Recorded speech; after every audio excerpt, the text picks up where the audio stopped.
sweaters all week because of my warm sweaters. I'm back in Winnipeg where it's cold.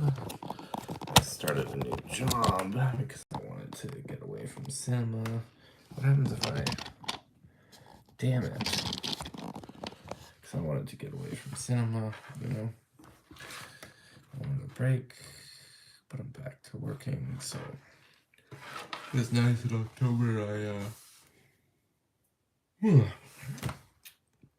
pumped out, I think 100 videos in, the span of 3 weeks. It was nice. Got a lot of videos out that I wanted to get out. Filmed some content, too, which I still need to edit. Anyways, let's get to the title of the video. November 18th, 4 Habits of the Stoic Mind. Our nature moves freely forward in its expressions when accept nothing false or uncertain, directs its impulses to only act for the common good, limits its desires and aversions only to get what's in its own power, embraces everything nature assigns it. So again, let's reread the first line. Our rational nature moves freely forward in impressions when accepts nothing false or uncertain, directs its impulses to act for the common good, limits its desires and aversions only to get what's in its own power, embraces everything. Okay, so Oscar seems to be frantically yelling. Sorry, I have to go do this. I'm not... Oscar, sorry. Come on, buddy. Get in here. Yes. I feel like my legs are really skinny right now. I need to go to the gym and do some more squats and lunges. Also, I put my camera backwards. Normally I have the lens here and I look at it, so I make more eye contact with you guys. And my phone is backwards, so... Very tired, but I almost gave up my streak tonight, but no. If you notice, Marcus repeatedly reminds himself that what Stoicism is in his journals, because this was just a bit from Marcus's journals. Marcus Aurelius, who was like a big emperor of Rome. He's actually an emperor that, goodness, it's so much better from the pint because then the foam hits your mouth. He was an emperor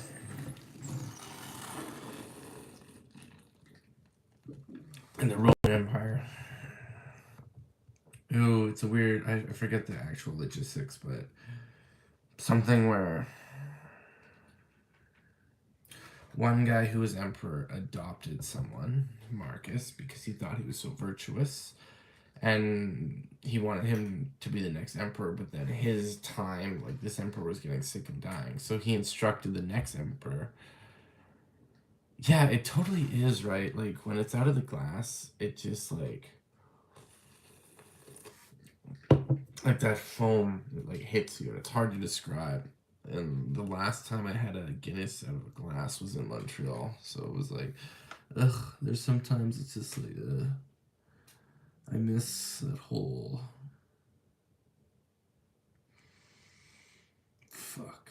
But there's so many things, in my last couple months that were pushing me. And I did make a right decision logically. And I think it's a time of, I'm in a boring city, and I'm going to really work on my life, work on me, and not worry what other people think. And I really want to date right now, really, in my heart. And maybe it's for boredom, or it's nice to have someone to wrap your arms around and go to the movies with, or someone that cares about you, you know? But I think right now it's just return on investment in your 20s is nothing when you're dating. As well, I just find it's just I don't know, maybe it's different for women, but it's the same for women in a way, but maybe to a lesser extent, but the world's changing. It's the more successful you become, the easier it is to get women, I find. Unless you're 18. I felt I was it was so easy to get girls and get laid, because in the college age, it's everyone's kind of still equal playing field as long as you're going to college or doing something or partying, because you're all just this is post high school, this is us experiencing adulthood. But realistically, lawyers need other lawyers, or lawyers can get whatever girl they want, or beyond lawyers, there's people like who are ultra rich and people who are successful and do their craft.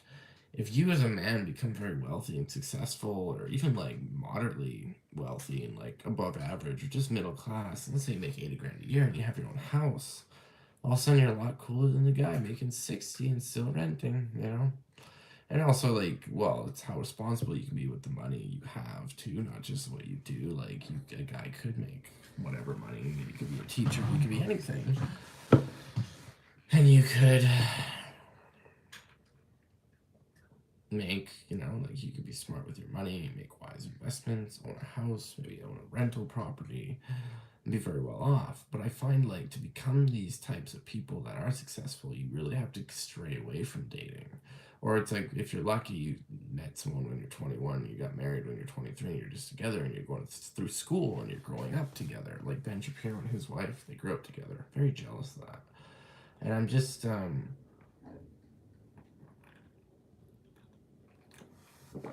coming to terms with, I think, the next 4 years, I won't be dating anyone. And purposely not. So that I can find someone much better in the years after that. Because if I don't distract myself, and I tapped into something, well, it's still no fap, but I didn't quite make the whole month. But there's something about when I didn't focus on anything sexual, it like, my focus regained in a way it never had before, and I had way more energy. Also, like, I did download a dating app. I downloaded Bumble, and it's like I just wasted an hour scrolling. And sometimes I struggle scrolling through shorts, and like that time adds up. And it's like, well, I could have like I'm going back to pilot school as well. I started a new job, a new career. I'm hoping to get my red seal in something, but at the same time, I'm pursuing pilot. And I'm just starting back by doing flying lessons again, and I need to just work on the online schooling, and I could have done that now, but it's like I did have a 12-hour workday, so I think I deserve a bit of a break. I can't wait for tomorrow, honestly. Just to be waking up and not super tired, one, but I still have a lot to do. Still have to clean up my car. It's still full of clothes. My storage locker's still packed. My room, as you can tell, my bed's not made, and like there's clothes everywhere in bags, and my room's not done the way it needs to be done. And yeah, I totally went off track here. But it's funny because every time I do these videos about stoicism, reading a quote, it gives me stuff that I do want to talk to you guys live about. So it's like, and I have done it sometimes where I actually just pause and then separately do the things I thought of talking about. Like where I do just read the quote and then I move on, and then like 10 minutes later I do another live. I honestly love lives because like deep down I always wanted to be a radio host. Yeah. Well, unacceptable living in the left field. I feel like you must work in cinema. I think you work in cinema. I think we've met in real life, haven't we? Unacceptable view. That's what unacceptable means. Unacceptable views is what I'm kind of completing in my head, and living in the left field, and I'm thinking of field of work and the left, and so that's a cinema set. I'm working on it for a construction company right now, and it's honestly just the best, and I find people are nicer, and it's like stereotypically construction people are supposed to be mean, but they are in a way. Oh, I guessed it right. So you donated $10. Wow, look at that. No, god damn it, really? But you work in film, you work in cinema, I bet, or something like that. Or like some BuzzFeedy type thing. You know what's funny? Out of that $10 you get, I will get $8.45, but I'm being very open about money and talking about money. In the last 28 days, I made $8.45 from ad revenue from like all my videos. Actually, I'm starting to make a tad bit of money off of shorts.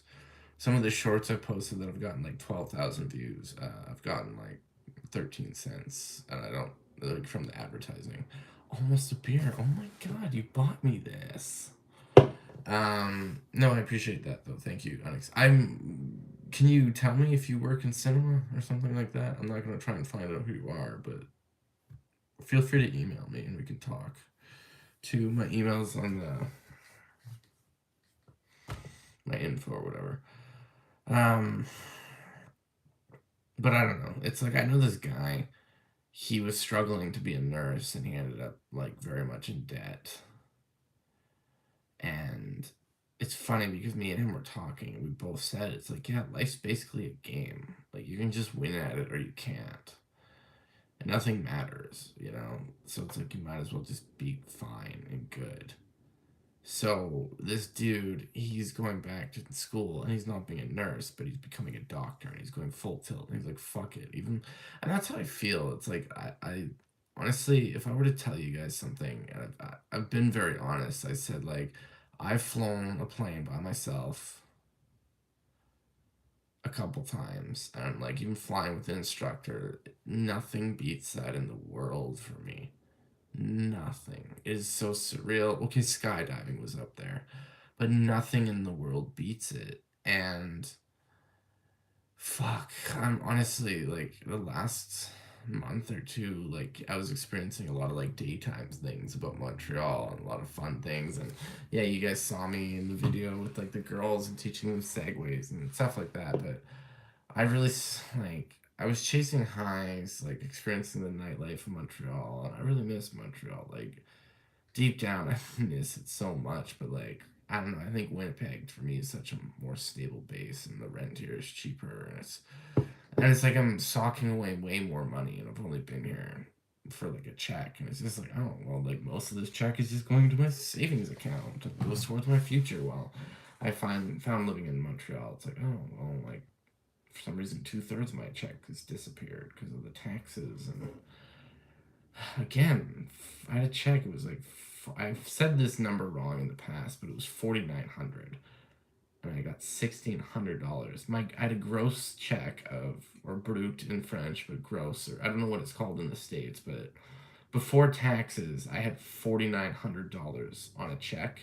After taxes, I only got to keep 1,600 of that. Like the taxes in Quebec are ridiculous. And so I found it impossible to save. Plus, I had more bills there than anywhere else. And, you know, I'll be honest with you guys, I was dating someone at the time, and, like, we just seemed like a perfect couple. She wanted to get married. She wanted to get married to me, but she did not want to move in because her mother was paying her rent. I was there paying my rent by myself and struggling. It's like, so we had two different struggles, you know? I just had this stress of also not knowing the main language very well and constantly fighting to fit in. Like, I just wish I had time to, like, sit and do French lessons, you know? Like I wish I could. It's funny because at work I'll actually think in French a lot now, and like if someone says a sentence, I'll think of a way to respond in French, even though like I'm in Winnipeg and there's a lack of French people here. It's like if I go to certain really French districts, because Manitoba was founded by French fur traders, so there are French districts, and they'll really like it if I speak French. But there's no obligation. They're not insecure like the Quebecois, where they're like you have to, and get all demanding about it and being arrogant about it. When it's like, man, in Quebec, I would try so hard, and they just like it wasn't good enough for them ever. I went on to too many tangents there, but you know how I describe Quebec, if I could. You know how I describe Quebec, if I could, in a word or a sentence or two. Quebec is a lot like that. You know, if anyone's ever dated a really hot, attractive partner that was amazing at sex, but they were just like crazy and they overcomplicated so many things. And that's how I feel about Quebec. It's like it's so beautiful. It's so nice to be around you. And it's like, wait, why are you throwing my shoes in the backyard? This is weird. Please stop. This doesn't make sense. Please stop. If you would just stop being so difficult, we'd be so happy together. And that's how I felt about Quebec the whole time I lived there. It was the most beautiful place I've ever lived. Montreal, especially. But I really like the rural areas of Quebec. It was a country within my country, and it was so different than the rest of Canada. Vancouver's beautiful too, and most of BC. I've mostly just been around Vancouver and Whistler, like a real tourist. Um, yeah, going back to the girl, I don't know. It just like I think, and I've had girlfriends like this before, where we moved in and we supported each other, we shared bills, and it was like about like, okay, let's save, we'll buy a house together. I've had a couple of those, and it's like this one I love more than any other girlfriend I have, and it was like, okay, like, but this is being a life partner, and like we save together, and it's like, I don't know, it was weird. And like, if people's parents pay rent, that's one thing. I've had my parents in the past help me out, but it was just strange because, like, I don't know. It's just weird to want to marry someone, but you're like, oh, I don't want you to move in with me, even though like it would like really help you, and like you could like take some time off work or not have to like work 6 days a week to pay your rent, and you could like, I don't know, take French lessons and go back to pilot school, and it would really help you. But I just don't feel like it. It's like, okay. But like, I don't know. But I did tell her, I was like, well, I'm going back to Winnipeg because I need to like reset and restart my life. And like, oh well, maybe we can break up and we'll get back together later. Like, would you come back for me? It's like, no. Why would I come back for someone who wouldn't want to help me stay in Montreal? Like, you want to get married to me, but you wouldn't want to help me stay. So why the hell would I come back for you? Sorry, this is like, and so this is like, I've always thought like, and was I the weird one in that situation? Like, I don't like to talk about my relationships a lot, or maybe I do, but I felt very gaslit in that relationship. She was one that would put me up in a Facebook status and like, oh yeah, like we're together, and like do that relationship status thing. I felt like in a middle school relationship with this one. I did like her, but like I felt things were overly complicated and all the time. And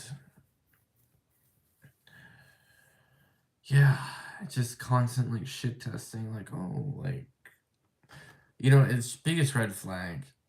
I find I get a lot of respect from most of my girlfriends, but like this one, like, there's just like the red flags of like, I went to take a photo of me and her, like we were dating for 2 months, and I just like, I don't post a lot on social media, and this is when I had no social media, and she knew this, and I went to take a photo with her for memory's sakes. Like, there's been girls like since her where I've taken photos on like the first dates, and even if like it was just like we'd share it and like, oh, that was nice, that was a nice memory.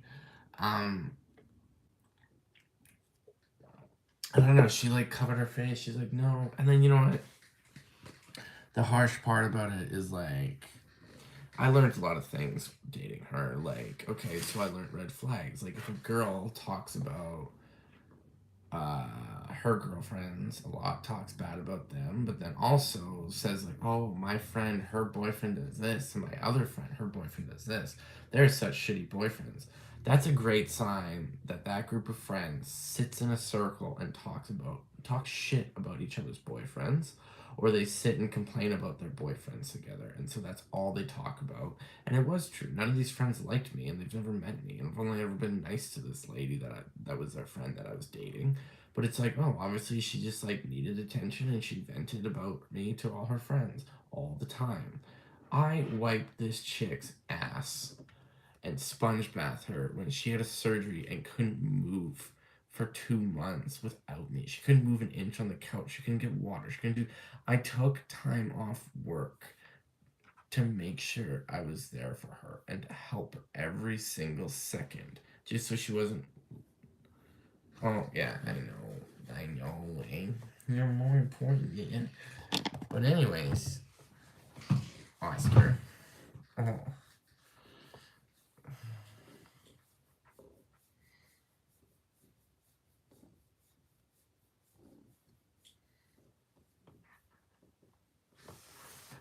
I'm gonna finish this, and then I'm gonna come back right away. Okay. Marcus repeats himself what Stoicism is, and is intended to help, but they were really intended to be helpful for him. Maybe that day he accepted a bad impression or acted selfishly. Maybe he had pinned his hopes on something outside his control, or completely planned and fought against something that had happened. Or maybe it had just been a while since he thought about these things and wanted a reminder. Whatever his case was, or whatever ours is today, let's align our minds with these 4 critical habits. Accept only what is true. work for the common good, match our needs and wants to what is in our control, embrace what nature has in store for us. Yeah. You know what, I'm just going to do another video, reset. But yeah, I'll be right back. Thanks for the donation. I'll come back. I'm going to reset in a sec. I'm just going to make another one and title it something different.